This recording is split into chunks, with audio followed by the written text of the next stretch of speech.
All right, guys, we are live. This is the Shillan and Duffy show, the Sherdog.com recap show. We're recapping UFC Vegas 43, Tate versus Vieira, Vieira versus Tate.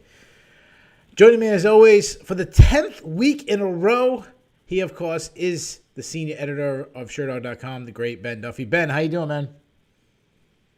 I'm doing all right, dude. Like you say, 10 weeks, 10 cards. We get a week off, and then they're going to squeeze 3 more in before Christmas.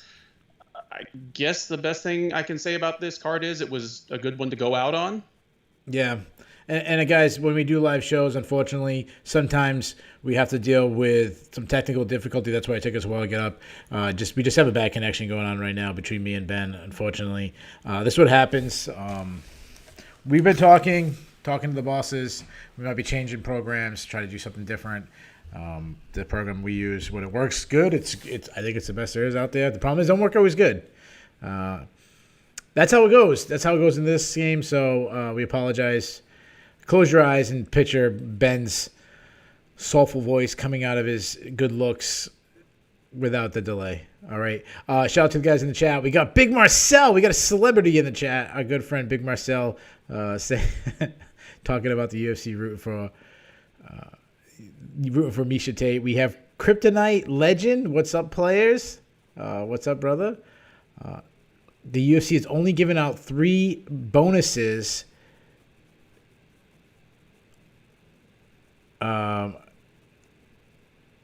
So they're giving out 3, but I don't know. Do we already have the bonuses? If we are, don't tell us. We usually like to play a little game with that.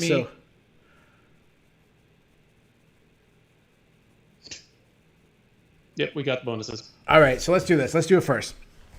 Everything's out of control tonight. We're going on break soon, so we'll get this one out. When we come back from break, we'll try to fix things up. It is what it is, guys. We apologize. Guys, put in what you would give out. Not guessing what the bonuses are. Put what you would give out for bonuses tonight. If you already know the answer, please don't tell us. It would go on the honor system. Tell us what you would have picked, not what you think of was. What do we have? Do you have 2 performance bonuses and a fight? Like, what do we have? We have a fight of the night and performance bonus. Dana White is keeping the other for himself. Okay.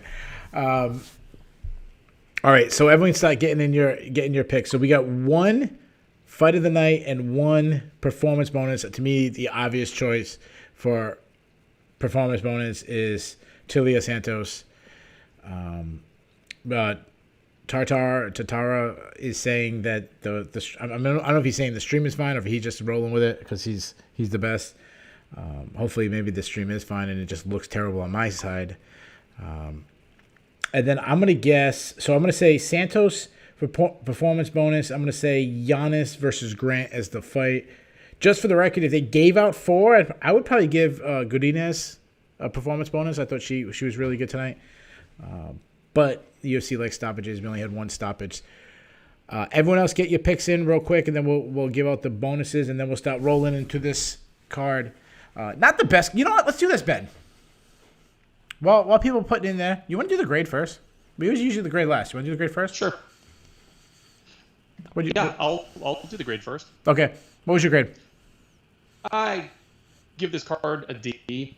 Wow. There was 1 good fight on it that I'll ever watch again, and there just wasn't enough divisional relevance to make up for the fact that there were 10 decisions. A lot of them were just kind of ho-hum decisions. Yeah, just wasn't a fun card to watch. Didn't make a huge difference in many divisions. D. Yeah, I'm gonna go with a C minus. The only reason why I'm going with a higher, I'm gonna do something real quick. I don't know if I can do this while we're doing live. I'm gonna try to lower the quality, and maybe I wonder if that would. I don't think I can do it while we're already going. I was trying to. Yeah, I can't. I can't change it. Sorry. I thought maybe I could lower the stream size while we're going, see if that helped at all. The reason why I went C minus is because there was a lot of competitive fights. Like there was no blowouts. There wasn't any there was a lot of decisions, but there wasn't like a complete snoozers. So that's why I went C minus. But yeah, I'm okay with it. Like we've been really spoiled for the time being. Like we had, going back to the 2 numbered cards, and then last week's we had 3 incredible weeks in a row at least. I don't remember what happened 4 weeks ago, but we were on like a 3 incredible runs. I think we gave out 3 A's in a row. So I think we were kind of this was coming. Mm-hmm. This was coming. So everyone kind of threw out. Kryptonite gave it a solid B, so he must have really liked it. People saying Chiesa Brady for fight of the night. Ben, give us what was the fight of the night? Fight of the night, obviously, Adrian Yanez versus Davy Grant. Okay. And then Santos, I'm assuming. Performance bonus was really obvious on a night with only 1 finish. Yeah. And it was a ranked fight too, so that mattered too. So like not only was it a stoppage, but it was also over another ranked opponent. Okay, let's get into it. We can't hold off any longer. Let's get to the main event. Former UFC bantamweight champion Miesha Tate took on Ketlen Vieira. Vieira lost her last fight, somehow ended up in a main event, taking on the former champion.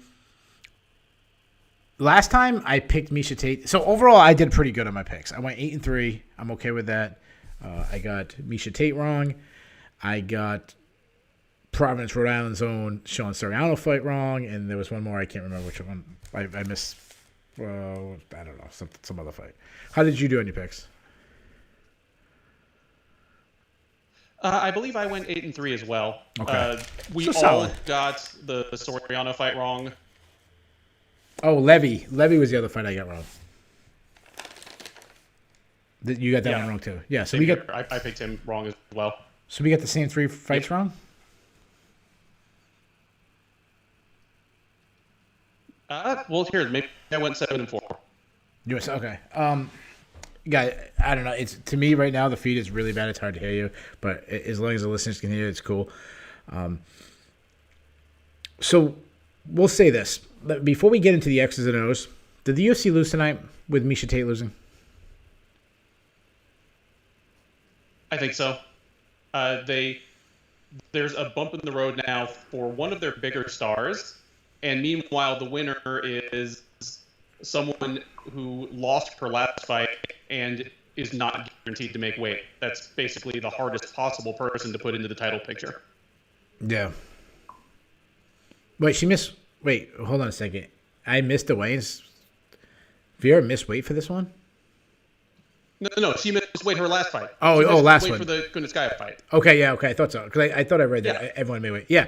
So she recently missed weight. And don't take this the wrong way, but generally speaking, the more marketable and obviously I have a perspective from an American. We have a perspective from North American. Most of the people in here. It's easier to promote someone who speaks English. It's harder when you have a translator, even if your translator is former UFC fighter George Shell. But Miesha Tate has I don't know what I'm looking for, like a little hangover still from the Ronda Rousey rivalry. Like she still gets recognized, she's still popular, and that rivalry was like 5 years ago or something, 6 years ago. But because it was one of the most pumped up rivalries in UFC history, at the peak of Ronda Rousey, the peak of Ronda Rousey's popularity, Miesha Tate was, challenging her for the title, had the Ultimate Fighter show. Because of that, I mean, she's more recognized and more popular than current UFC, like Valentina Shevchenko. She's more recognizable than Valentina Shevchenko. To most people. Am I right or wrong?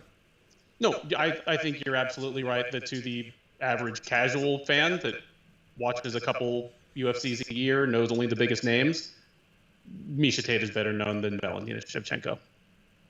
Let me ask you this. Is she more well known than Amanda Nunes? I would say so, except that both of their biggest fights was against each other. So if somebody knows Miesha Tate, they probably know Amanda Nunes. Oh, see, I think Amanda Nunes' biggest fight was still Ronda Rousey. You know what? It's because it was at UFC 200. Okay, fair enough. Yeah, either way, they both fought Ronda Rousey. They both fought. They're probably close to the same possibility. Plus, Amanda Nunes gets those Modelo commercials, which is the peak of popularity if you get Modelos. All right, we can't put it off anymore. Let's talk about the X's of this fight. This fight sucked. I shouldn't say it sucked. I shouldn't say that. Like, it wasn't terrible. It was competitive. What I'll say this: how did you score the fight? I scored the fight 48-47 for Vieira. I gave Tate the first 2 rounds. I gave Vieira the last 3. Wow. So you had it dead even going into the 5th round. I did, and I didn't feel good about it. I had it a little bit bigger for Vieira. I had Vieira winning 49-46. But the reason why I want to bring this up, I'm okay with scorecards. Scorecards were all over the place. I didn't see many people scoring the fight for Miesha Tate, but I seen a lot of 48-47s. I saw some 5-0s, 50-45s for Ketlen Vieira. I seen a lot of people bashing the broadcast. I had no issue with the way the broadcast called the fight. I know one thing they were saying is that, and Marcel started up saying basically they were shills from Miesha Tate trying to. I actually agree with what they were saying. They kept mentioning that they think Vieira's winning. What they were saying was she's not putting on the gas pedal. Like, if she puts on the gas pedal, she could really make a statement. And I agree with them. I think she was kind of playing it safe. She's sitting back on her back foot, just kind of countering. DC was right when he was saying her right uppercut, left hook was connecting every time she threw it, open up more. I'm in the minority, but I actually thought they called it perfectly. I completely agree with that take. I thought Vieira won the fight. I thought most of the rounds were closer than they needed to be. Yes, that's a good way. More aggressive. If she followed her corner's advice, I think she might have gotten a stoppage. I think she could have busted up Tate even worse than she did, and Tate was a mess by the end of the fight. The difference in power was telling, because even when the punch stats looked equal, well, I mean, look at her face, look at mine, but not just that, but the way Tate reacted when she got hit, you could tell that Vieira had a huge power advantage. And especially in the early rounds, even though I gave Tate the first 2 rounds, she was having a lot of trouble navigating the reach. Yeah. One thing I thought that Tate should have done more, I think she should have tried to grapple more. Even when she was missing grappling exchanges, just getting takedown, getting a little bit of top control just for a couple of times, just causing a scramble. That's kind of what Miesha Tate's game was. Standing on the outside and standing in that outside range. And I know what she was doing. She's trying to stay way out, and then kind of burst in. The problem is, by about the 3rd round, Vieira really caught her timing. And at that point, to me, she was really fighting a fight where, yeah, it was close, but you're still not going to win. Yeah. It kind of reminded me of Colby Covington's strategy a couple weeks ago in the early rounds of the Colby Covington fight, but she did it. She decided to do it for 5 rounds instead of just 2 or 3 rounds that Colby did it. And even attempting more takedowns, attempting to crash the pocket would have been better than just hanging out on the end of Vieira's jab and right cross. Yeah, for most of 5 rounds. And the reason why I think the fight was close is because, I mean, Miesha Tate was landing, and she was landing some pretty good, step-in shots. She was really stepping into shots. She just is not the power puncher that Ketlen Vieira is. And the big thing that stood out to me, there's the first note I wrote down, was the size difference. You could see Vieira was much bigger than Miesha Tate. She looked at least a weight class bigger than her. Yes, absolutely. And another reason why I think the fight was close is, as we talked about, is the way Vieira fought, staying on her back foot. It never looks good when you're the one kind of close to the cage. The other one keeps initiating every shot. You're always kind of trying to land the shot on the disengage. That's where she was kind of landing. And while obviously we've seen people get knocked out on those disengage moments, generally speaking, it always looks bad when the person you throw, even when you're blocking or you're slipping it. And I actually think we're going to get into this with the David Grant fight. It just looks worse when you're not the one initiating. Yeah, it looks like you're not controlling the action. It looks like you're losing the round in the absence of other decisive action. I agree. So the scorecards were, I believe it was, I know one judge had it 48-47. Was it two judges 48-47? I believe that's it. Let me take a look at the scores here real quick. So a couple of the issues we had. It was 2 48-47s and 1 49-46. Yeah, okay. So heading into the fifth round, I'm assuming both the two judges that scored 48-47, I'm assuming they gave the fifth round to Ketlen Vieira because that was probably one of her better rounds, especially when Miesha Tate, that's when she starts gushing blood and everything. Heading into the fifth round, it's dead even. And I already have it locked. I have a 3-1. I'm thinking, am I being nice because I like Miesha and gave her a round? It could be 4-0 for Tate. I mean, you had it obviously much closer than I did. I don't know what I'm looking for. Honestly, I don't know what I'm talking. This fight sucks, and I'm just trying. The whole card sucks, guys, and I gotta kill sometime. So let me ask you this: the entire build up to this fight, the only reason why it was a main event is because Miesha Tate was in it. The build up, you go on UFC.com beforehand, UFC Fight Pass beforehand, and it's a big picture of Miesha Tate. There's a documentary on her. The build up to the the little 2-minute promo they do before they walk out was about minute and 45 seconds of Miesha Tate and 15 seconds of Ketlen Vieira. Like, it was all about Miesha Tate, come back. Oh, but now she takes the big step up. It was never about Ketlen Vieira. I don't know what I'm saying. Just talk to me.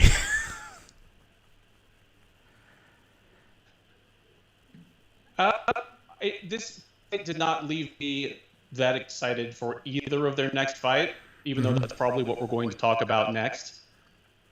All right, so let's do that. Let me ask you this before we go on. Do you think Miesha Tate was saying afterwards?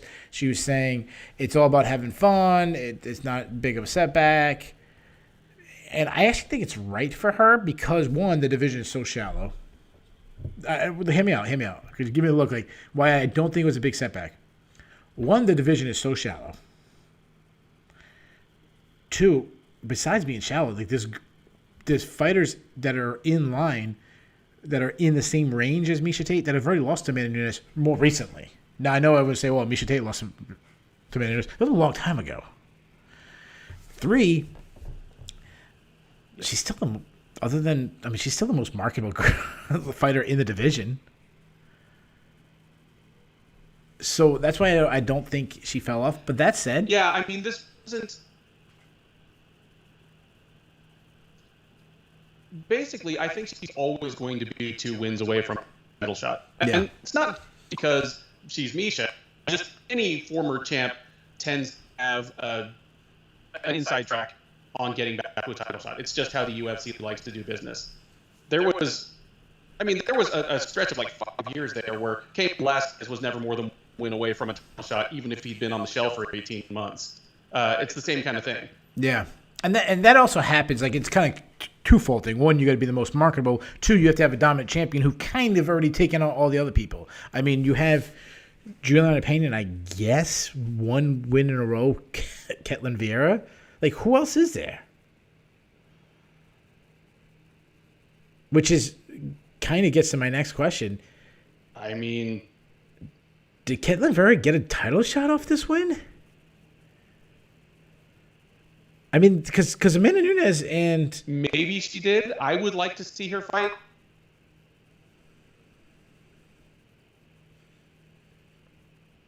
I'm sorry, you broke up a second. You said you want I'd like to see her fight maybe like the winner of...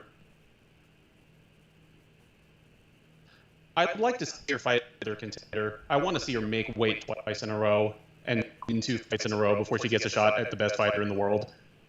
Yeah. So I'll say this. I'd like to see her maybe fight the winner of Raquel Pennington and Julia Avila. Okay, so you're going with that. The chat is that dog in Miesha Tate. It's so funny. Some of them calling him the Sloth, King Ovis, 1, 2, 3. I apologize if I said your name wrong. Saying Miesha the Sloth Tate. Sorry, somebody else earlier was saying. Said, well, there's one comment I'm not going to repeat. It was kind of rude, but somebody, stinky fat white boy, said Miesha Tate 2.0 moved like a sloth. This stinky fat white boy, I don't think she looked that bad. Like, I don't think she looked good by any means. But to me, she still looked like a top 10 girl, top 10 female fighter in the world in the weight class. I know that's not saying much for this weight class, but I don't think she looked terrible. Agreed. Mbappe is kind of saying that. No, I agree. I still think she looks like a contender. Whew. Yeah, So, I think Tate is here to stay, at least for the short foreseeable future. I think we should have like you know how they have interim titles? We should have a not Amanda Nunes title. So like we have like Amanda Nunes as champion, and then we have like a consolation champion. Because then the division would be so much more entertaining. Like, who's better than Amanda Nunes? Well, obviously nobody. But what fighting for the like in remember WWF used to do like intercontinental champion, like fighting as the intercontinental champion, Ketlen Vieira versus Jermaine Durandamy or Holly Holm or somebody that already's got smoked. So Big Marcel said it right. He said it's so awful Pena got a title shot. Not that Julian Pena is terrible, but she's not like this huge long winning streak. She was out for a long time. So you said you'd like to see Vieira fight again. I agree with you because of the missed weight. I agree with that. I would put against Holly Holm. But the issue is, if we're being honest, is Amanda Nunes is fighting next month. Assuming she wants a quick turnaround. Now that's just obviously it's assuming she's also the champion of another weight class, so she could go up to 145, defend that title instead. But if she doesn't, and she wants her next fight after that be 135, doesn't have to be Ketlen Vieira. Because Yana Kunitskaya, like, isn't she having a kid right now or something? So she's out for a while. Yeah, she's out. Who else is Pennington that? and Avila are about to fight. If Avila wins, it's Avila. Oh, Avila, yeah. It's not Pennington if Pennington wins. I don't think anyone needs to see that again. King Ovis asked if is Holly Holm still fighting. It sure seems like she is. Yeah. I mean, she's making a lot of videos with Michelle Waterson, so I know she's at least in the gym. How about Miesha Tate? So there you go. What do you do with Miesha Tate? I'm going to say something controversial after you tell me who you would have her fight. If Pennington beats Avila, then she can fight Avila. Otherwise, I think a step down and maybe an up-and-comer. Yeah, okay, so that's... like it could be someone as far down as... I'm sorry, far down as who? Or if Irene Aldana comes back, she can... It would need to be like an up-and-comer that's, Yeah, and you just like mentioned... someone down in like the 20 through 30 range, like a... Yeah. So the fight I would do... So this is... We generally take different sides to doing the next fight when someone loses. You always kind of put the person in the right range where they are talent-wise. Sometimes I have a little boxer promoter in me where I say, hey, this is the star. This is the one I want. They just come off loss. I want to get them a win. I'm putting Miesha Tate against someone that I think she's going to win. So I'm giving her like Jessica Rose Clark. Jessica Rose Clark's on a 2-fight winning streak. You kind of spin that as in like Jessica Rose Clark earned this big shot against Miesha Tate. But I mean, if Miesha's as bad as people like Mbappe and Mary and King Oven, it seems like everybody's dogging Miesha Tate tonight. Maybe she doesn't win that fight. Maybe she doesn't, and if she doesn't, then hey, that's a righteous step up for someone like Jessie Clark. No, I think that's an appropriate thing to do with her. Otherwise, again, if Irene Aldana comes back, I think you and I both agree a healthy Aldana might be the most interesting challenge for Nunes at 135. Wow. And she could vault herself into that kind of picture with a win over someone like Tate. I will say this. I don't know if I agree with that. she's the most interesting in the fact that no one else, she's the most interesting of who hasn't fought her already. However, like I still think the step up in competition is so huge that it would be just like any other Amanda Nunes. I think Amanda Nunes is going to absolutely trash Juliana Pena. But Juliana Pena, to me, and this is the way they're marketing it, and I actually agree with this. They're arguing that nobody's fought Amanda Nunes like Juliana Pena can, turn into a grueling against the clinch, trying to get takedowns, kind of out grappling her, which is why I think she might be the biggest test. I still think Amanda Nunes is going to like pass with flying colors and start her bad, but and while we've already seen it twice, the only person that I think, and this is a very guys, I mean, we're trying to find someone who's a challenge for Amanda Nunes. Like you're asking me the like impossible question. I still think Jermaine Duranami is her toughest test because Jermaine Duranami is the only person where I see them having an advantage in an area. She has an advantage in striking over minute. We saw that in their second fight. The problem is Amanda Nunes realizes she has such a grappling advantage. She just grapples her. Yep. Yeah. Okay. So all right. So Mabe made a good point saying Felicia Spencer and Raquel Pena. The difference between Juliana Pena, I should have said more, not grappling. I should have said more wrestling. Juliana Pena is more of a wrestler. Like she's going to shoot on her hips, try to take her down that way, not kind of grinding against even though she will do that too. But fair enough. That's a fair point. And Pena is much more of an athlete than either of those other two. She'll have a level of explosion that might actually make those shots from the outside work. Yeah, and Mabe also threw out the name Valentina Shevchenko. Of course, I'm not counting Valentina Shevchenko. I was I was talking about the people in her division right now. But yeah, of course, Valentina Shevchenko is obviously the toughest test for Amanda Nunes. I mean, a lot of people believe she won the second fight.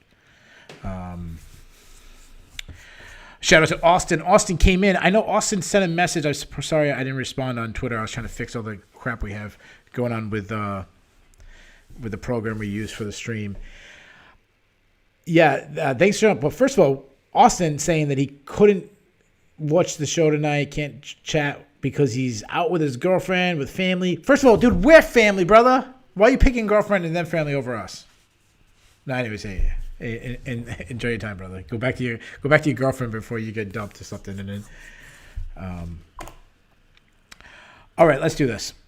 Enough talking about these people. You did you give me a name for Miesha Tate? You said Avila, if Pennington beat Avila. Is that what you said, right? Yeah. Otherwise, just way down. Give me like a Stephanie Egger type. Yeah. Or so same range as me. So same range as I'm going. Yeah. All right. Let me ask you this question: if I told you Michael Chiesa stand-up would never look better, as Mabe said his style bender, Israel Adesanya style, that Michael Chiesa's stand-up would never look better, would you have said that Michael Chiesa would have lost a clear-cut decision? No, I would have assumed that meant good things for his chances of beating Sean Brady. Yeah. If you told me that Michael Chiesa would be in the mount, dropping hammers down on Sean Brady at the end of the fight, I would have been like, wow, like Sean Brady wasn't ready for this step up in competition. And how wrong was that, as Sean Brady won a unanimous decision over Michael Chiesa. Can I pound my chest for a second? And I know there's a lot of people doing this because I'm not the only one. I'm not the only one. But I've been on Sean Brady way before he was in the UFC. So great showing. I think it wasn't a perfect showing, which I don't think anybody expected against a guy of Michael Chiesa's type. I know you're big on Michael Chiesa. I kind of been one of these guys who've been won over by Michael Chiesa. I always thought like he's not the greatest talent. Like he never jumped out on paper to me. But then you just realize Michael Chiesa has that thing in him that you don't see on paper. He just has that. It's like we talk about Derek Lewis. Like Derek Lewis has something in him that we just you can't see. Michael Chiesa, I feel, has the same way. And to out-grapple Michael Chiesa, like, that says something. I know people will say, well, Anthony Pettis submitted him and this and that. But generally speaking, Michael Chiesa is a great, you can catch him in a submission, but to take him down, hold him down, take his bag, long periods of time, like Sean Brady did, I was really impressed with Sean Brady tonight. Extremely. I picked Sean Brady to win as well as you did. We both called this one right, but I was impressed with how it actually looked. I thought just his physical horsepower would make the difference in the wrestling and grappling exchanges, and for the most part, it did. I mean, he just bodied him and threw him around and muscled him on the ground. It was very impressive. Yeah, Michael Chiesa addressed that in the fight. Michael Chiesa said, like, I think in the first round, he's like, man, or second round, he's like, you really are strong. Like,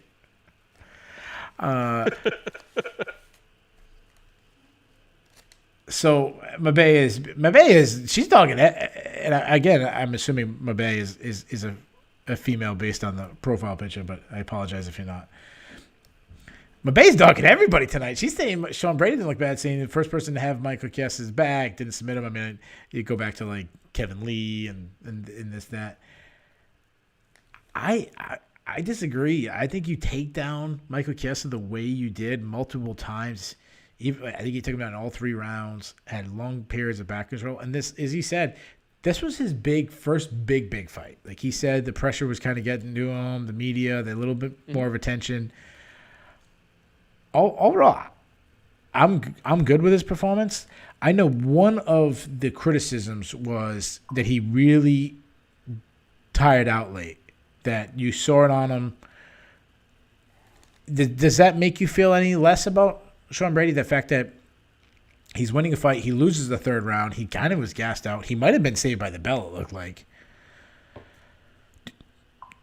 Does that change your opinion at all? I mean, I still gave the 3rd round to Brady. I thought really, Chiesa having a really good last 90 seconds of the round didn't make up for the first 3 minutes where it was just pretty much still Brady in full control. But it does concern me a little bit. But, nerves, you're going to have a little bit of an adrenaline dump. He carries a lot of muscle. So late round cardio may never be his thing with such a grappling heavy style. I mean, I'm a little wary. I wish this had been the 5-round fight. But in general, I'm still on the train. Yeah. I saw some people on Twitter arguing that he might actually be the better welterweight prospect than Khamzat Chimaev. I'm not sure I'm ready to say that. Chimaev's kind of lightning finishability on the feet and on the ground it's unparalleled. But Brady's up there. Yeah, so I'll say this about that. I like Sean Brady. I like a lot. I mean, he's got a better win in his career so far than Khamzat Chimaev does. But guys, I'm all in on the Sean Brady hype train. I'm leading the pack in the Chimaev. Like, this guy can't do anything wrong. I mean, go back a couple weeks ago when he last fought, and I was going crazy for Chimaev.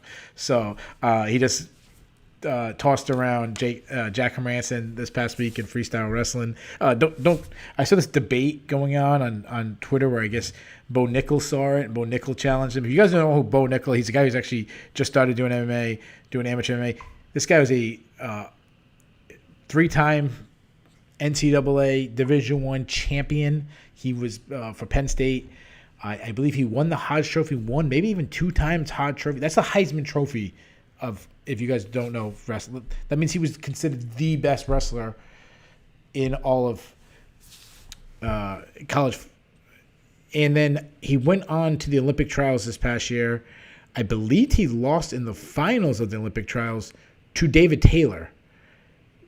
David Taylor just won Olympic gold. So, I mean, that's how good Bo Nickel is. So stop this nonsense that Chimaev would beat Bo Nickel in freestyle wrestling. Bo Nickel would pinch Chimaev in about 20 seconds. And I'm the biggest Chimaev fan in the world. Okay, moving on. Yeah, I don't know where we got off on Chimaev, and I go crazy when we talk about Chimaev. I did find it ironic that he asked for a main event when he just gassed out at the end. But I want to say this. Yeah. Michael Chiesa showed what you do when you're down 2 rounds. Michael Chiesa knew he was down 2 rounds, and he goes, I'm going to go for it. Even when Brady had his back one time, he was causing scrambles, and he's like, you know what? I'd rather get submitted right now and give me a chance to try to get out than, try to get back on my feet and make it happen. And he almost did. Now, at the end when Brady was covering up, I know Brady knew that he only had 5-6 seconds left, so I kind of think he said, "Oh, I can just cover up and that'll be the end of it." So I'm kind of ignore that because you can hear his corner saying out like 10 seconds, 5 seconds, So I'm not going to say that he was saved by the bell because if he had 35 seconds, he might have, tried different things and just sit there and covering up. But when you take a big step up like Brady did and win a clear decision, like I'm all about it. Like it was a great win, and he's still young in his career. Mm-hmm. So let's do this. Yeah, I'm nothing to be ashamed of about that win at all. Yeah. So let's do this. Let's matchmake for him next. So he just beat Michael Chiesa. He's going to move high up on our rankings in the Sherdog rankings. He's obviously going to move high up in the official UFC rankings. What do you want to do? He's saying he wants a main event next time. He's saying he wants a main event in Philly. I don't know if that's a possibility, but or I don't know if he said Philly or New Jersey, one of those New York area cards. I would love for that to happen. It really should happen. They have so many great fighters in that region. But what would you like to see? Who do you want to put him against next? And guys, throw out there. What would you guys do for Sean Brady? Who would you match him with next? So the way we do matchmaking, if you've never seen this one, we don't do like, oh, the UFC won't do this matchup. We do it as we're the supreme emperor, dictator, we're the ruler. Nobody has a say. No fighter can say, I don't want that fight. Because we can do these scenarios all day. So we just say we're in charge. So what would you do with Sean Brady? I'd either give him the winner of Bilal Muhammad and Stephen Thompson, or the winner of Santiago Ponzinibbio and Jeff Neal. Yeah, it just keeps coming down to you cannot make a bad matchup at welterweight. No. So I'm down with both of those. Obviously, if you're Sean Brady, you probably want the Thompson Muhammad one, especially if Thompson wins. Because of Hector Estrada coming in hot into the chat. Brady versus Colby. Yeah, so this is that'd be fun. That would be a fun matchup. The reason why I wouldn't do that, Hector, but I do like it, is I'm not touching anything Colby unless it's Jorge Masvidal. Like to me, you're the UFC, you cannot miss that one. But I'm going with you. I actually wrote down Thompson Muhammad winner too. I think that both. I mean, if Muhammad pulls an upset over against Stephen Thompson, I mean, he deserves a main event too. I mean, I know he had the main event against Leon Edwards, but Mabe is throwing out Vicente Luque. I think Vicente Luque is. I mean, he weighed in. I know he missed weight, but he weighed in to be the alternate to fight for the title. So I don't know if that. Wait, hold on a second. I got to correct myself because I'm saying what I don't think will happen. But Mabe, we are doing it. We are the ultimate supreme ruler. So if Mabe is running the UFC, Vicente Luque versus Sean Brady, that would be a lot of fun. It just, you cannot make a bad matchup at welterweight. Go ahead. You gonna say something, Ben? Nope, that was it. You can't make a bad matchup anywhere really in the top 20 at welterweight. Yeah. How about this? We were just asking the question about who's a better prospect, Sean Brady or Khamzat Chimaev. How about that matchup next? Yeah. Sure. Give it to me. I wouldn't do that if I was me because, you know me, I don't like the prospects fighting each other until it's like they kind of have to. But anyways, do you want to matchmake Michael Chiesa for a second? Really, no. He just needs to step back. You know, okay. He probably needs someone more around the 15 to 20 right now. Yeah, maybe the loser of either of those two fights. Yeah, I didn't have anybody prepared. Maybe, yeah, Nico Price or someone like that. Or Nico Price, the winner or the loser of Muslim Salikov versus Michel Pereira. There you go. Yeah, I would do the winner of that because that'd be like the winner kind of gets rewarded with a guy who's main event UFCs and stuff.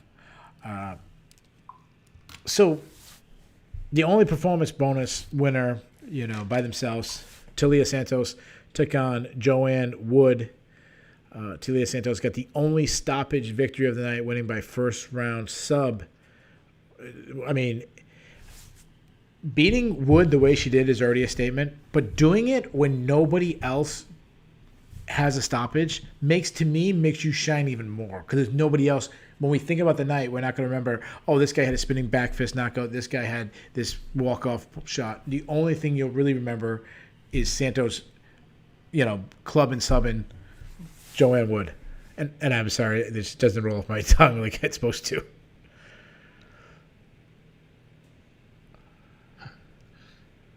Usually you're the guy who's more in the moment and excited about what we just saw and, more like self-aware of your recency bias. But I'm going to be Mr. Recency here because watching Santos versus Wood, I kept on saying, well, one, holy cow, Santos is poking this woman. But two, what does this remind me of? And I'm not saying she's as good right now for sure, and I'm not saying she ever will be as good. That's be a tall order. But it was an Amanda Nunes-like performance. Yeah. Well, I even said on the preview, Wood is an incredibly clean Muay Thai striker who is capable of losing to people who aren't as technically sound, but are just faster and stronger. You could not have a better example of this here. Santos's power was monstrous, and then just was such a venomous finisher on the ground. It was an Amanda Nunes-like performance. Think about the improvements she has made from fight to fight to fight, from her UFC debut to now, where she went from someone who looked terrible in her UFC debut to now being compared to the GOAT. And I understand you're living in the moment, but there is things that she does. I mean, who else has that power? I mean, obviously Valentina Shevchenko and stuff, but I mean, people rising up the division, like who has that one punch knockout power like she has? I mean, we've seen her ground game. She submitted Wood this time. I mean, she's battered people on the ground. I mean, you think what she did to like Roxanne Modafferi and stuff. I'm with you. Like she looks really, really, really good. And when you're watching this fight, you see she's throwing these power shots, and she was just missing, or she was kind of hitting grazing shots. And Mabe throw out Jessica Andrade. That's a good point. A good call. Jessica Andrade is obviously a good choice for someone who can land with power. But Santos is just kind of hitting grazing shots, and it's so funny because DC said it like she's getting close, she's gonna land, and I was thinking the same thing. Like she's gonna connect with the big one, and then she put her out with that. That was incredible. And then she might be even better on the ground. So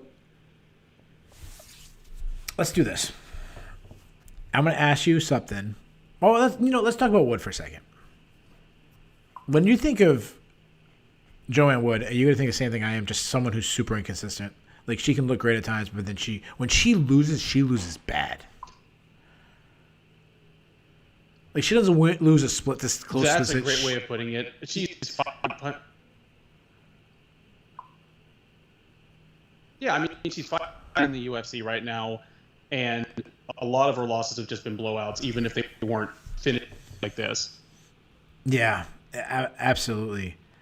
Devo, I'm assuming he's talking about Santos, says that Santos reminds him a lot of Amanda Lemos at 115. I can see the athleticism.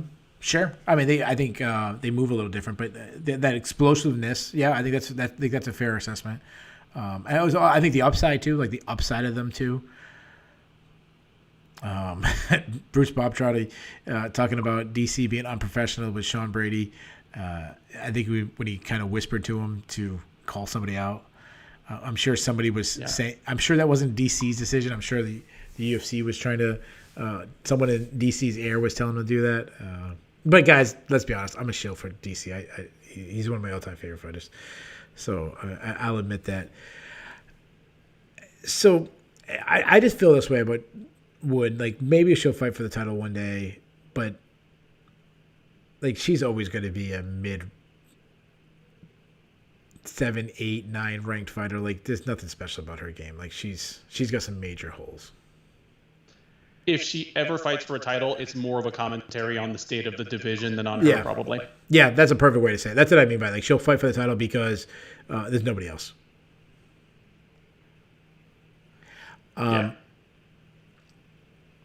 Let's talk about this for a second. Now, you said Santos looked really Amanda Nunes-X, and I understand what you're saying with that.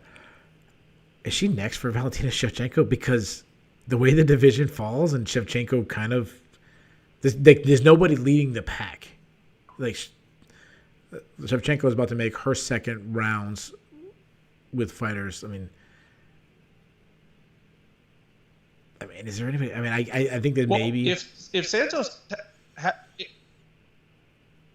if Santos hadn't won tonight, the Chookagian versus Maia fight that's scheduled for January, that's probably a rematch fight for Shevchenko. Yeah. Like, just that there's a new. I mean, if Joanne Wood had won tonight, they might actually have slid her in for a title shot. Oh, absolutely. Even though it would have made her like 8-6 in the UFC. Oh, she would have. Oh, she totally would have. Totally would have. Absolutely. Yeah, that was going to happen if she won. I think the only other option would be Alexa Grasso, Viviano Rougeau winner. Like, that one could maybe be ahead of Santos for a title shot. So let's do this. Yeah, that's another possible one. I'm not going to say good, but possible. Yeah. What would you do? What would you do with Santos next then?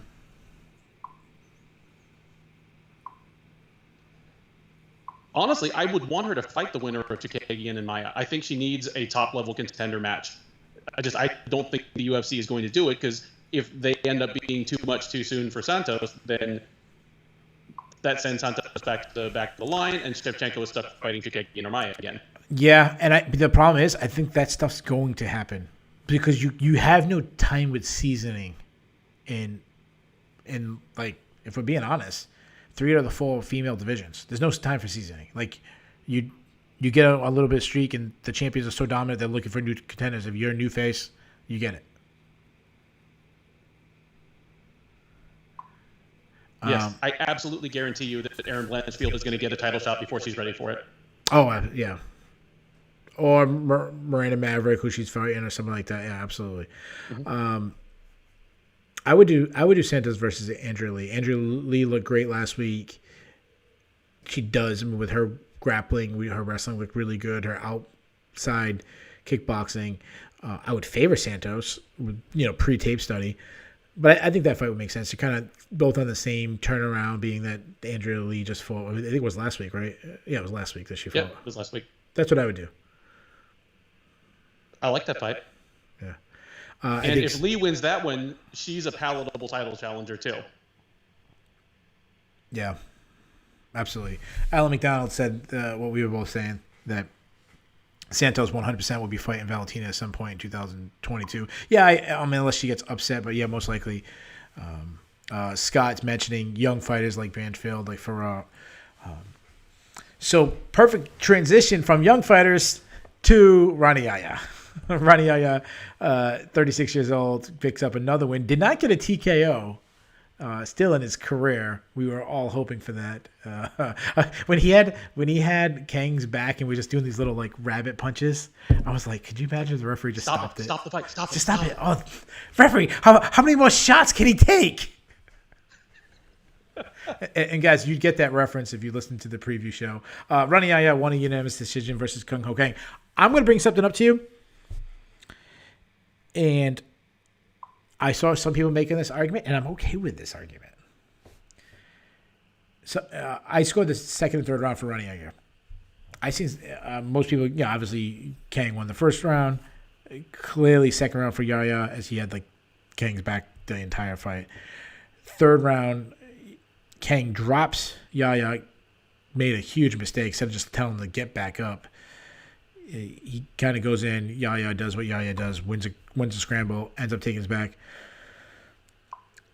Some people are saying, based on Yahya basically sitting in Kang's guard for about 3.5 minutes, not doing anything really, anything of punishing, not advancing position, not getting near submissions. I saw people saying, like, based on that, the 10-15 seconds offense from Kang should have won him the round. What's your thoughts on that? I scored the round for Yahya, but I understand the argument.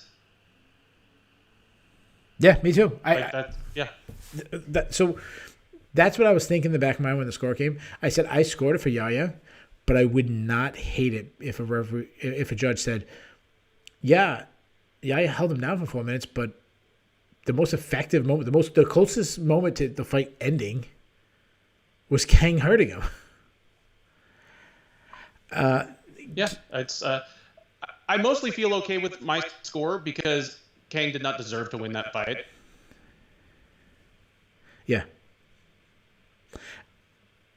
Kang nickname is Mr. Perfect, and when you fight Ronnie Aya, you have to be perfect, not only like execution, but like game plan. And his game plan the entire time should be stay away from Ronnie Aya's grappling at all points. Don't give him a chance to get a hold of you. You know, and going in for like trying to finish the guy that's clearly he wasn't even that hurt. He kind of just he fell down obviously, but it wasn't like he was face planted with his eyes rolling in the back of his head and you're trying to finish up one shot. To me, that was just someone. I think it was Scotty McCray said just terrible fight IQ, and I couldn't agree more.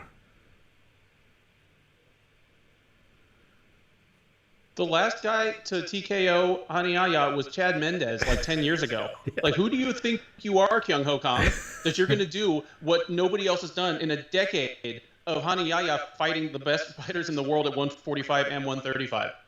Like, he is, again, I said this on the preview, it's easy to underestimate him because he's a goofball. He's been like this balding little gnome of a man since he was in his mid-20s.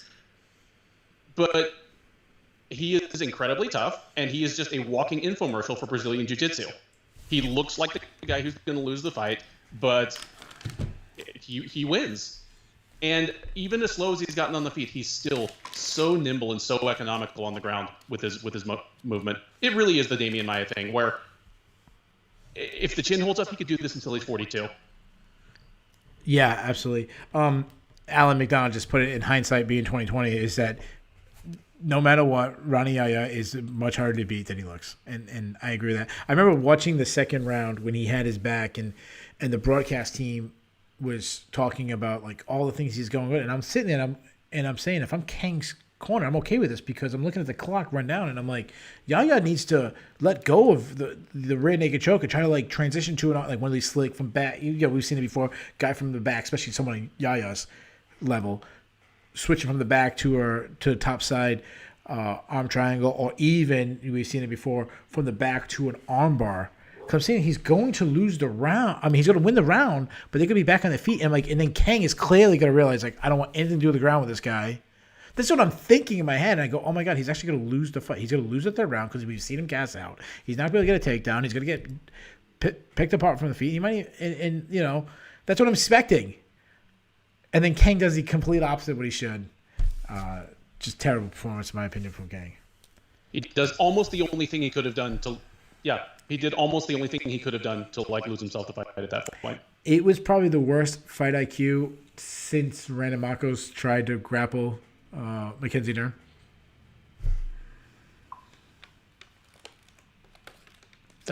Yes. Before that, we had the fight of the night, the fight that it was one of these ones again where people said this is going to be the fight of the night. This is the one I'm most excited to. And then when it comes through, it's just fantastic. It was Adrian Jonas versus Davey Grant. Houston's own Adrian Jonas. Jonas won a split decision. Let's talk about that for a second. One scorecard, it was Tony Weeks. Worst scorecard of the year. I mean, 30-27 Davey Grant. Worst scorecard of the year. This is what I'll say. Like, flat out. And it'll be forgotten because the right fighter won the fight. Yeah, exactly. That's exactly what I was going to say. We forget about these things, and the judges get let off the hook when the right fighter wins. I'm okay with this. If you scored the second and third round for Davey Grant, I didn't. I gave all three rounds to Giannis. But if you scored the second and third round, I could see it. I didn't score it that way. But there's no way you could score the first round for Davey. I mean, Davey Grant was hurt, like, bad. You could see that he was hurt. Yeah. I completely agreed. I have a problem, really, with someone who thinks that Grant won. But if somebody thinks Grant won all three rounds, they need to stop being a judge. Yeah. Yeah, like, I could see someone scoring for Grant. And, again, like, I didn't score for Grant, but Aidan Jonas is now 4-0 in the UFC. He was a guy that I was high on coming off the Contender Series, going back all these LFA days. I know you have been very high on him, following him before I was. You've been following him on the Houston scene for a long time. I'll say this and tell me if you agree with me. I think he's one of the best strikers. I think that's clear. I think everyone says that he's one of the best boxers. I saw some people saying the best. I'm not ready to give him the best title, but he's one of the cleanest, one of the just slick skills. My concern with Aidan Jonas, and we almost might saw it, and this is why Mabe says like you could score the fight for Davy Grant. I think Aidan Jonas has a little bit of a Jorge Masvidal, Bobby Green type mentality of I'm not getting hurt, so I must be winning. Because Davy Grant was just out-voluming him. And while Giannis was landing cleaner, better shots, hurting him, Grant never hurt him, it still looks bad when a guy just throws more than you. And I feel like there's going to be a fight where, this is Mabe saying, same thing I'm saying, when someone just out-volumes him so much, is durable enough to eat his shots, which Davy Grant kind of is, and steals a fight where Aidan Jonas is the much better fighter. Agree or disagree? Agree. It is a little worrisome. And I'll talk here for just a sec. And I think the UFC booth touched on it as well. Effectively, since Salsa Lee's died, this 27-year-old man is the de facto head coach at Metro Fight Club. Wow. It leaves me worried about his preparation and his development. Absolutely. By all rights, he should not have even peaked in terms of his own skill. Yeah, unfortunately. And so if he's just coming out and doing what he knows how to do and not making great adjustments between rounds, that might be a reflection of that. Because who's he got in the corner? People that from Monday through Friday, he tells what to do. Yeah, that's a major issue because a couple of things. Even if they see what he should be doing, do you feel comfortable? Like this, I mean, we all have bosses, and we tend to not vocal our... Like me and you disagree with Mike Fridley, who's our boss in Sherdog, on some things. Like I'd say, not to pull back the curtain, but like there's certain things on the website, I'm like, I do this differently if I was in charge. I'd do that differently, but I'm not telling him that. I just told everybody here on the broadcast. But obviously, there's things I think I would do differently. Like and I love Mike, so, but there's a reason why he's in charge and I'm not, rightfully so. But like, are they going to say that to the boss? Like, hey, you're doing this. Hey, I think you should be doing this. I don't know.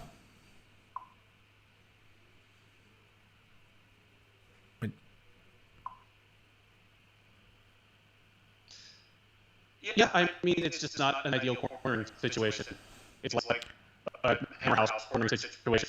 And where Coleman is sitting there and he's getting cornered by Brandon Hinkle and Kevin Reynolds. Yeah. Remember when Phil Baroni was one time cornering? I think this he needs to change camps because the sky's the limit for this guy. Like the ability's there. Like he could be a champion one day. Like he's that good. The talent is there. He needs to leave. He needs to, because for every Glover Teixeira, there's, you mentioned Mark Coleman's. I don't think he necessarily needs to leave, but they at least need to bring a head coach in, because in terms of just their cast of fighters, Metro Fight Club might be, I mean, it's certainly one of Houston's 2 or 3 top champions. Oh yeah, it's Houston's top. Yeah, you're right. I'm not saying he has to, you're right. He didn't have to leave town. He didn't. Yeah, just having the right coach come in. I think he'd do one, even if he just cross trains a little bit more. If he wants to stay with Metro, but he does, a 4-week camp with Trevor Whitman or a 4-week camp with, a lot of guys do that. I mean, Dustin Poirier did that. He'd stay. The road before it, just like everybody else in Houston does. Yeah, do something. Yeah, like change it up something. I just. But we're talking about changes to do it, and he still looked great today. And he won. And Davy Grant is grossly underrated. I think we've been saying that for a while. I'll say something that as we talk about the volume, I think Davy Grant should have looked for a couple takedowns. I think if he mixed in a couple takedown chances, he could have won this fight. I think it would have kind of get Adrian guessing a little bit more, and he might have won this fight. Let's do this. We'll do this one last time. Let's matchmake Giannis because the guy's 4-0. People are saying that he should fight a ranked opponent. People are Hector just threw out there Casey Kenny versus Adrian Giannis. That's interesting because of the wrestling. What would you do with him? Stylistically, if Sean O'Malley beats Calvin Five in a couple of weeks, O'Malley versus is incredible. I know. I know. When I looked at the names, I said, you think he's. I'm sorry. What'd you say? Go ahead. Oh, yeah. No, it would be such. You need more step up than that. Maybe the winner of Cruz versus Munoz. Wow. No, I wasn't. I just. Wait. I'm going to sound like the biggest hypocrite because who I matched him up with. Sean O'Malley was the first one I thought of. And I was like, how incredible a fight with their styles. Like both big slip and rip guys, long, lengthy, both guys, just great boxers. O'Malley a little bit more kicks than Giannis, but just overall just fantastic fighters. And Giannis called for it. Giannis called for the fight with Sean O'Malley apparently in the post-fight press conference, post-fight scrums. Kyle Lahi went with Ricky Simone. I went with Sang Yadong. And I'm going to sound like a hypocrite because I'm like, all right, I don't want these young fighters to fight each other yet. Oh, let me give like this young Chinese fighter like instead. It doesn't make any sense. I get it. It's also a stylistic one, and to me, I don't know what my thinking is, but I went with Sang Yadong. There's something about Sean O'Malley. I want to keep him undefeated as long as I can. Move him up, put him against like Dominic Cruz, put him against these guys with the undefeated record still intact, Frankie Edgar or something like that. That's what I'd be trying to do with Sean O'Malley. But, I mean, if that fight happens, that's fantastic. So, there was the main card, guys. Overall, the main card was not good, but we can say this. It was better than the prelims.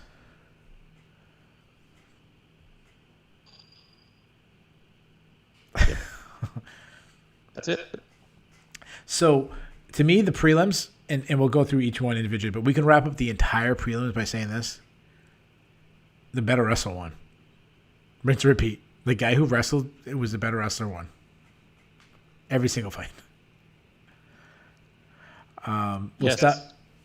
We'll start with the one that I thought was the hardest one to pick who was the better wrestler heading into the fight. That was not the case with the outcome as Pat Sabatini beat Tucker Lutz by unanimous decision. Pat Sabatini's ground game. Oh my God.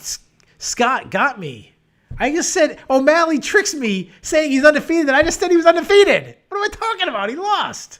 Oh, my God. I'm sorry. Scotty, you're right. Sean O'Malley's not undefeated. He literally keeps saying that undefeated that he tricked me. Marlon Vera. I apologize to Marlon Cheeto Vera. You know what? Fuck you, Sean O'Malley. You got me. All right. Good job, Scott. What the hell was I talking about? But Alan pointing out that obviously Sean O'Malley is always undefeated. Back to Pat Sabatini, who's undefeated in the UFC. Sabatini's ground game is really good. Like, that just stood out to me. Like, I knew he was a good prospect coming in. I didn't realize how good of a wizard he is on the ground. Tucker Lutz is known for his grappling, and Sabatini put a clinic. Absolute clinic. Just one of those. There are levels to this type moments. His really good, good strength and good finishing on his takedowns. He was able to get the fight to the ground. Yeah. On his terms, and then just completely dominant once he's there. Great mixture of positional advances, pressure, and looking for submission opportunity. Yeah, I said in the preview that I thought that Sabatini was probably the better grappler, but I thought that Lutz was probably just a better pure wrestler. That obviously was not the case. Some of the back takes he had and control time and was just really, really good and dominant. And that Daniel Gracie. Henzo Gracie Philly, ran by Daniel Gracie, is just really on a rise. We said that seems like every time one of their fighters fight, it just continues to rise. I got nothing to say. Like, Sabatini is a guy that he's kind of getting on my list, like, of prospects to really watch. Completely agree there. I'm really interested in his next fight because it's not like he's a complete dummy on the feet either. It's not just, well, let's wait and see what happens the first time somebody can fight off one of his takedowns. Like, he can take care of himself on the feet as well. So, yeah, very excited. Yeah, and he was doing that. In the opportunities in this fight, he was doing that. But, he did a couple striking just to make you forget about his grappling for a second. Then when he gets you down, very heavy top pressure, just really, really good. Speaking of wrestling, Alfie Garcia picked up his first UFC win, beating Natan Levy by unanimous decision. I'm going to say something, and it's going to sound really funny considering the guy just lost. I think Natan Levy is still a better fighter than Alfie Garcia. I feel like he can make just one or two adjustments, and he's still an easy one for him. If he threw feints and drew out the attacks, drew out the shots from Garcia, instead he was over. I thought the broadcast team was good on this one too. He was loading up on all his shots, setting up easy takedowns for Garcia.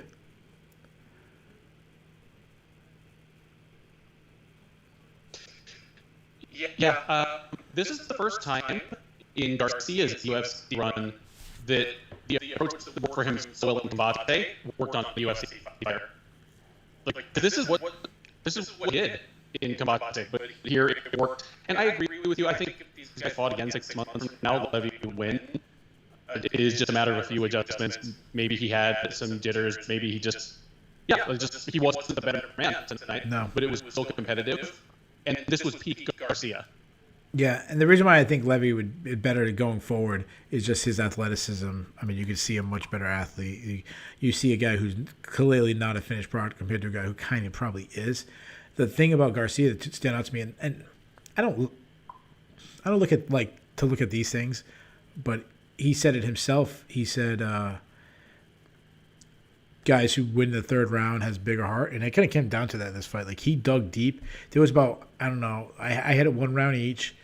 In the third round, it was close, and he was in on a takedown, and Levy was trying to fight him off it, and it's like, if he finishes this takedown, he's going to win.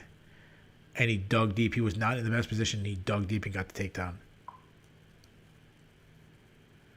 Yep, that's probably the turning point of the fight, because the first 2 rounds were just razor close. Yeah.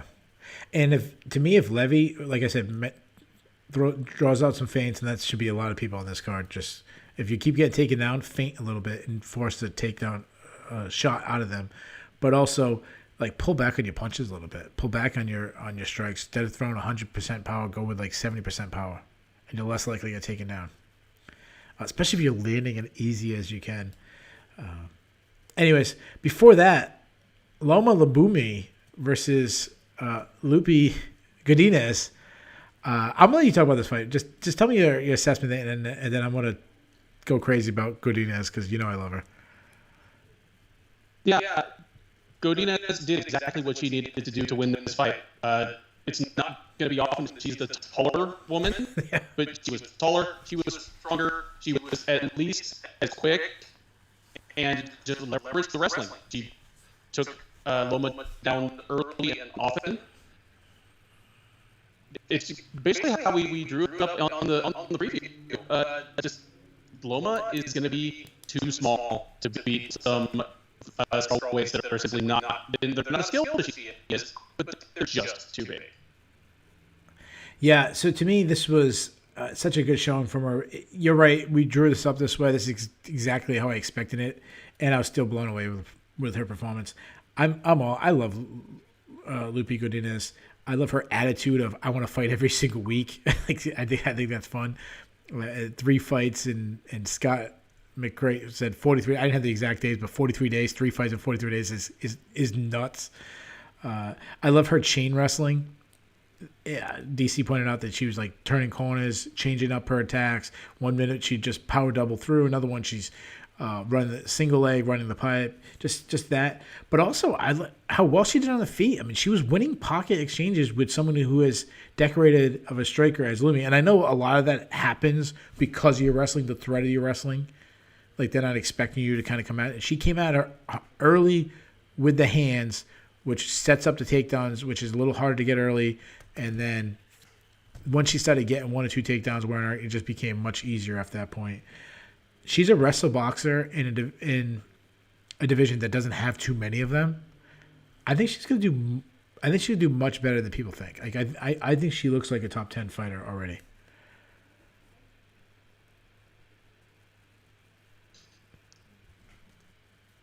Maybe a future one.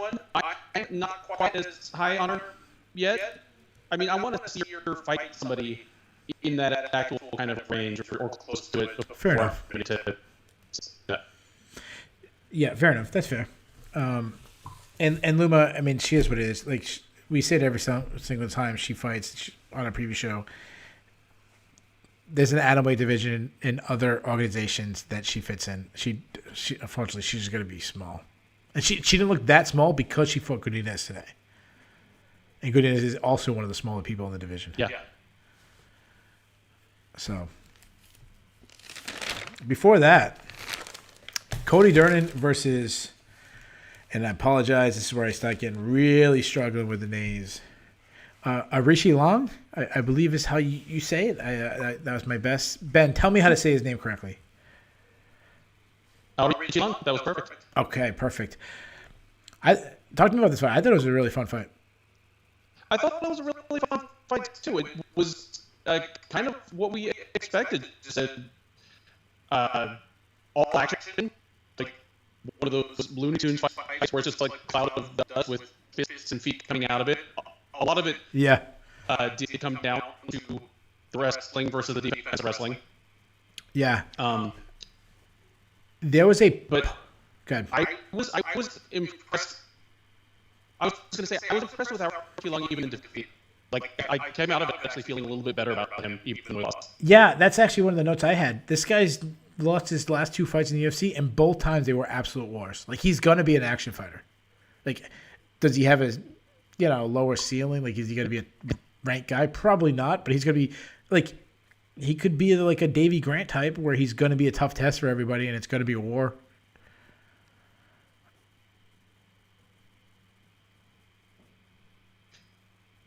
Yeah, I mean that's what I like. The individual rounds were tough to score because neither guy would even concede the takedown when they were taken down. So it just turned into kind of like these endless chains of scrambles. Things were pretty wild on the feet. Yeah.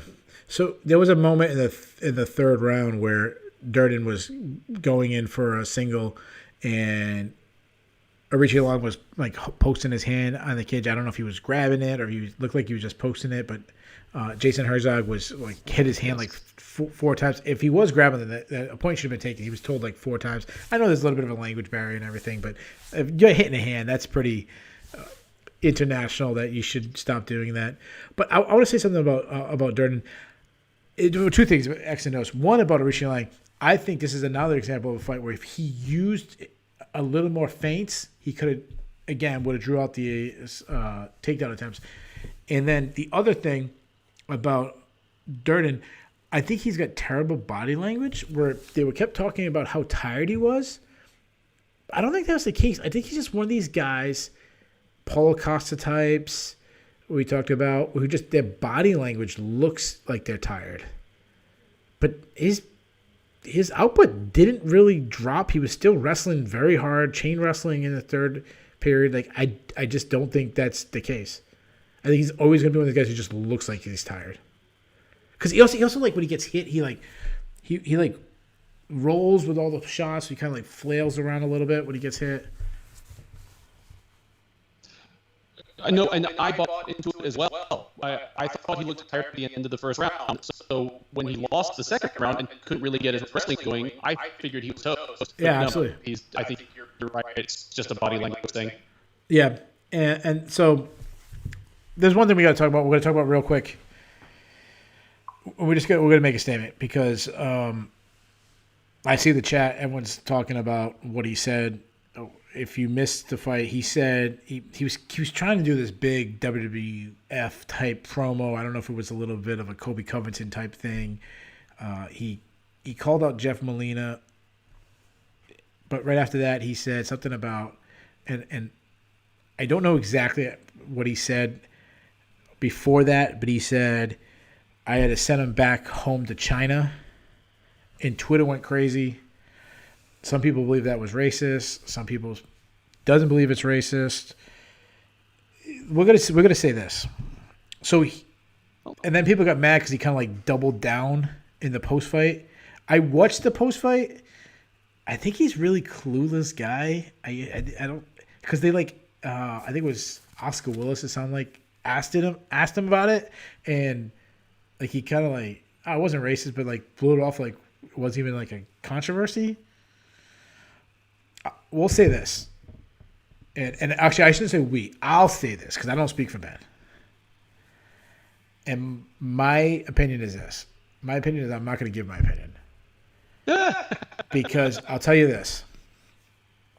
The entire world is going through so much shit right now where if you're on this side of the aisle or that side, me and Ben didn't even vote for the same people, whatever. If you like me, you don't like me, cool. But let's not hate each other over if you think he said was racist, fine. If you think what he said wasn't racist, fine. Anything I say is not going to change your mind. You've already had your mind made up. And I kind of feel the same way of what Ben would say. Whatever. But Ben, I'm not going to speak for both. You give me your thoughts about the comments, or you could be like me and be a wimp and not say anything. Well, I mean, look back, a peek behind the curtain. I'm a little snowflake on this panel. If all he said was, I had to knock him back to China, I don't see the problem. He is Chinese. It's not like he said that about a Korean or about like an Asian American. Like, that would be racist. I'd be like saying, I knocked this French dude back to France, or I knocked this guy from Rhode Island back to Rhode Island. Oh, yeah. Sorry. Yeah. It's not too, in fairness, the way Rhode Island fighters are in the UFC, it's not too hard to hit us back to Rhode Island. I mean, I'll have to see a transcript of everything he said. Maybe there was more to it than that, but yeah. I mean, I'm not defending it. It sounds dumb, but I don't have my pitchfork out for this one. Yeah, and I also say this again. I'm not giving my opinion, but wait a couple of days, see what he says on Twitter, because it's not. This is not the end of it. See what, because even in the interview afterwards, he seemed a little confused. I understand why people are upset, because people are kind of taking it when you see the fight at the gas station in Texas and the guy says, go back to Mexico. You know what I mean? Like taking it as, the white person seeing the Hispanic guy and saying, like, this is not even your country. And the guy's like, what are you talking about, dude? I was born in Dallas, one of those. I can see how some people would interpret it that way. I could see some people thinking it no different than if we were fighting if I'm a New York City fighter and I'm fighting a guy from LA and it's in New York City and I say, I got to send him back to LA. Like if that was the case, no one would care. So I really do see both sides, which is why I'm not taking an opinion. People love me, hate me, whatever. I don't care. Everything's racist in this world. I'm so sick of it. Like, whatever, guys. So, good enough? We good? We addressed it, or am I a wimp? I think we've addressed it at least as much as it merits. Okay, fair enough.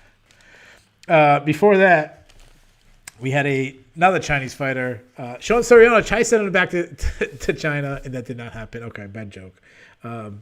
As Shillan Nurenbeka. Did I say that right? Nurenbeka Shillan. Okay. Dude, yeah. It's been over 3 years. Can I say something? Go ahead.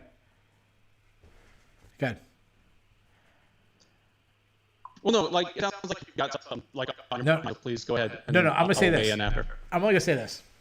It's been 3 years since a fighter from Rhode Island has won in the UFC. Andre Sigmatov 3 years ago won a fight in the UFC.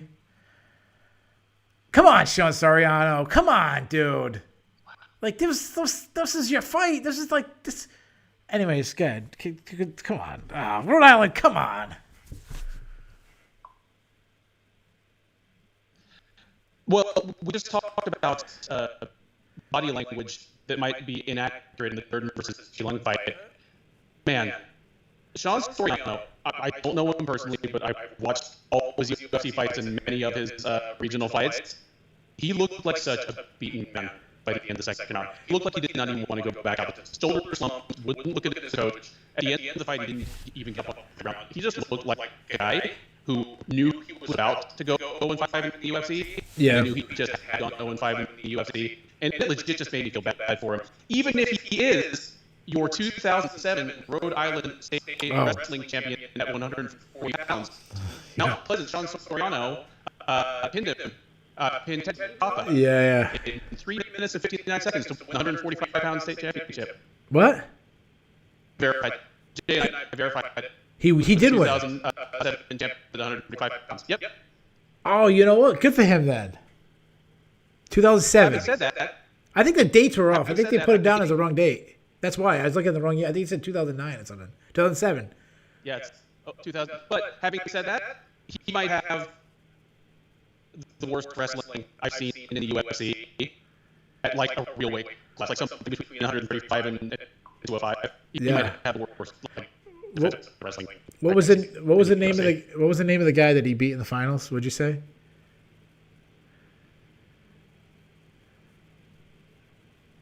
Tate COPBA.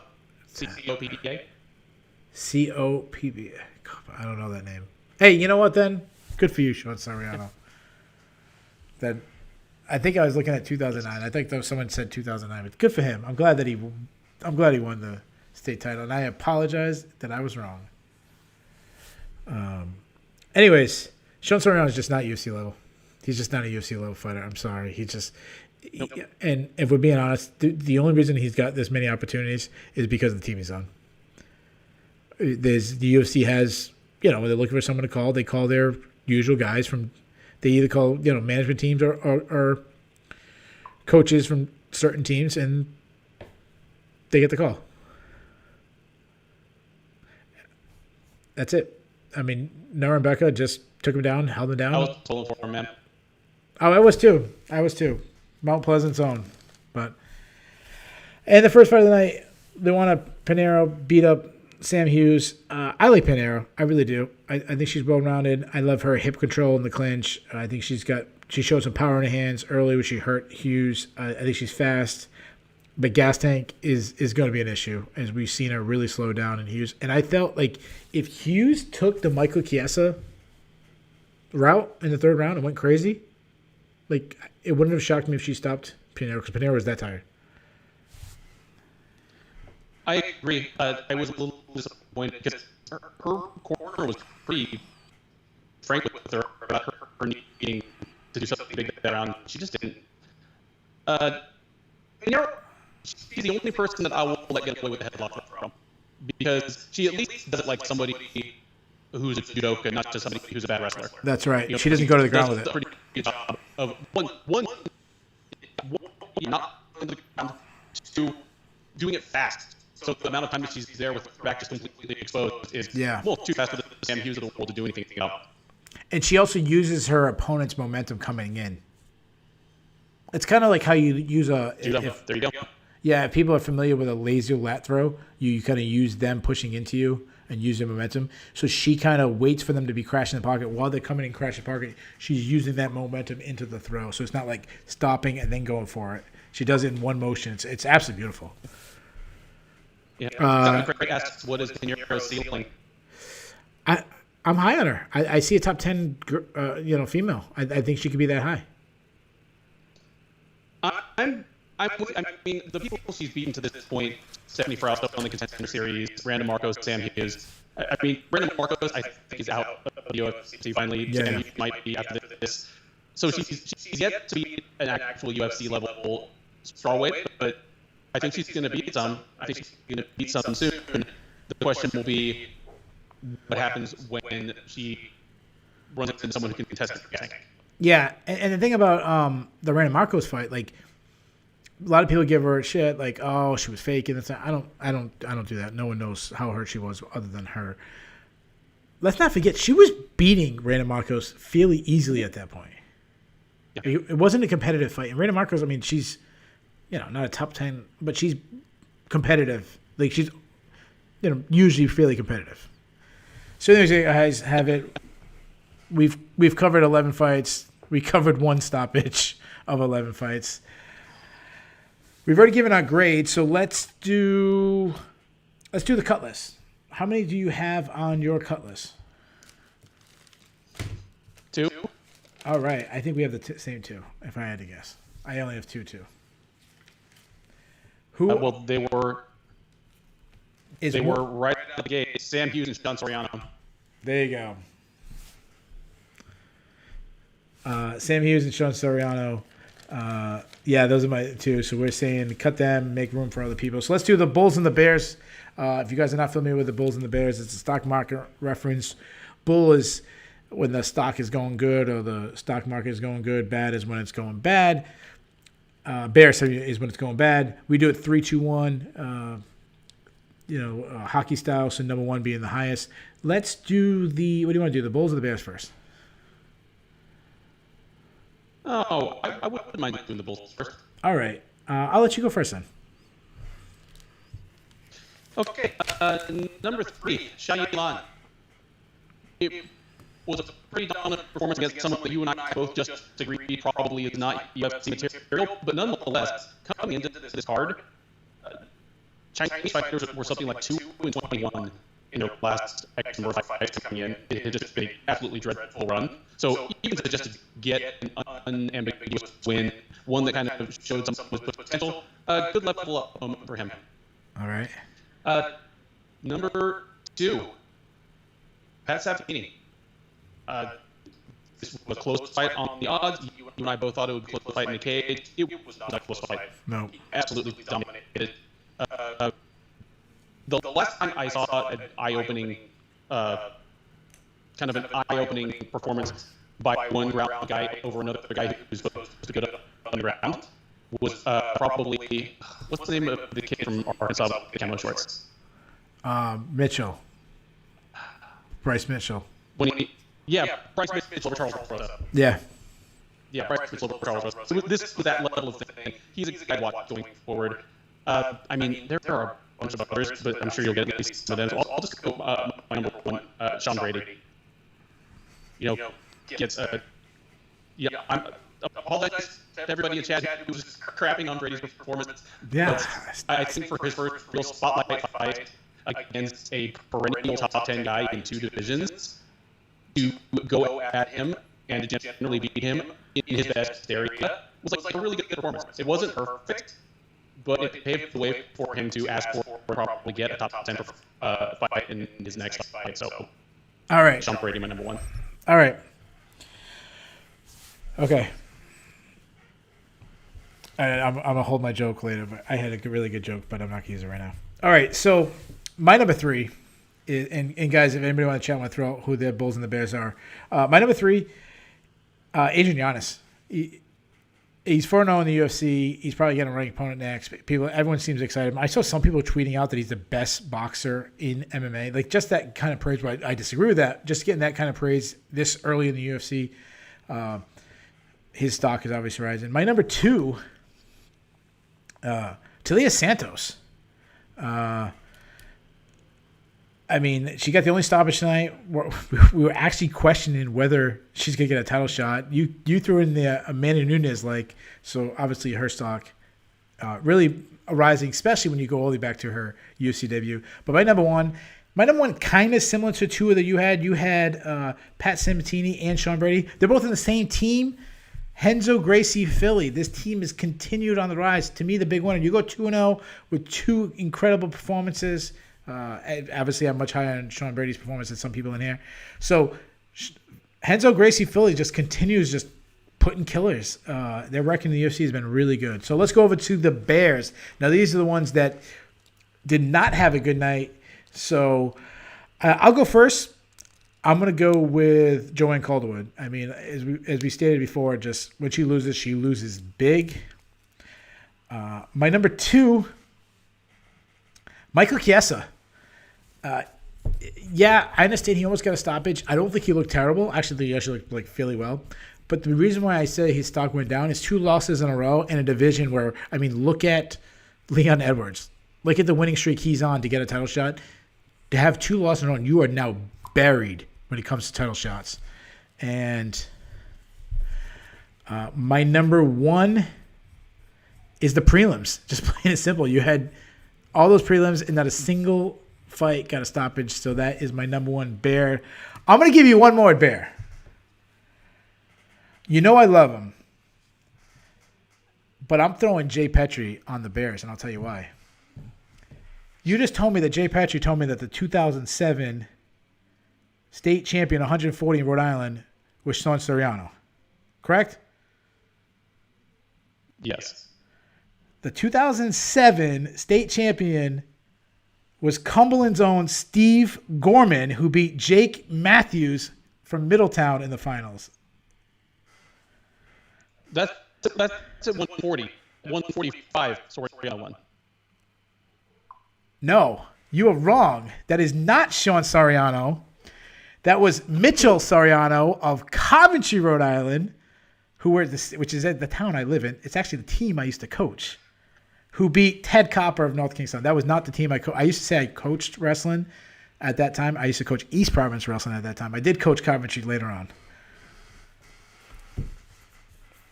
So I still not believe in the Sean Soriano. Gotcha. I'm still not believing Sean Soriano was a state champion. But anyways, Jay could still be right. I could be wrong. I don't remember Mitchell, but that was before my time with Coventry. Anyways, I had to give you guys a little bit of a jab. Let me hear your Bears, Ben. That's outstanding. I won't let it go. I won't let it go until Sean Soriano beats my ass. Gotta be. I mean, one's gotta be Miesha Tate. Again, being who she is, absolutely. A title shot is always within reach. She's got to win 2 in a row, maybe 3 tops. But this was about as winnable a fight as they could find for her that would be able to justify a title shot off of. And she lost, and that was even with Vieira probably not fighting to her absolute best advantage. Like, it showed that if they're going to get a title shot, they're going to need to kind of do the slalom thing in between contenders. I'm just going to pile all the rest of them, all the rest of my Bears into fight IQ. There were several fights tonight where it's not just that someone had a bad game plan, but you can point to specific moments where they made a poor decision or just like wilted and it ended up losing the fight. I think Hong Kong absolutely lost the fight with Honey in the third round when he chose to go to the ground with them after 30 him on the feet. Yep. I think Natan Levy could have won his fight. I think Sam Hughes could have won the fight. Just a Yeah. rough night for game planning and adjustments. I agree with all those. So you guys have it. We did the Bulls and the Bears. We did the cut list. We've already done the grade. I believe I gave the card a C-. I think, Ben, you went D+, I believe, or D+. Just D. Okay, straight D. Just D. So the most important question, as the chat was rocking, who is your listener of the evening? Oh, man. And they coming in here and just like slaughtering everybody around her and like crapping on winners as well as losers was a little terrifying, honestly. Dev goes fishing to have a lot of kind of great insights and comments. Our usuals like Alan McDonald and Scott McCrae. But I'm leaning towards MK on this one again. Like, there's just something to his average, or his or her. Again, we're just going off your profile limit, but yeah, it's some savagery that could be used on this card. So a couple of ones. I wanted to give it to Big Marcel, because if you guys don't know Big Marcel, check out Big Marcel 24 on Twitter. He's absolutely fantastic. One, he's a fantastic dude. Second of all, he's a fantastic follow on Twitter. The guy's always rocking it with news. Alistair Ubermarine was in here. He was rocking, but listen, Scott McCready put me in my place with me having wrong information about Sean O'Malley. So I'm gonna give out my side to Scott McCready. So there you guys have it. This is our show. We actually have a break. We've had 10 weeks. So we have Thanksgiving coming up. So we won't. I know I can speak for me, Ben, for all the people at Sherdog. We want to say happy Thanksgiving to anybody who's in America who's celebrating. I think Yeah, only America celebrates our Thanksgiving. But have a great week, guys. Enjoy Thanksgiving. I know Thanksgiving, that the spirit of Thanksgiving is saying what you're thankful for. So I'll say this. I'm thankful for all the listeners of this show. I'm thankful for Sherdog, who gives me a platform to share my opinion, and Mike Fridley, who gives us the opportunity. And, of course, I'm thankful to my co-host, Ben Duffy, for putting up with me every single week.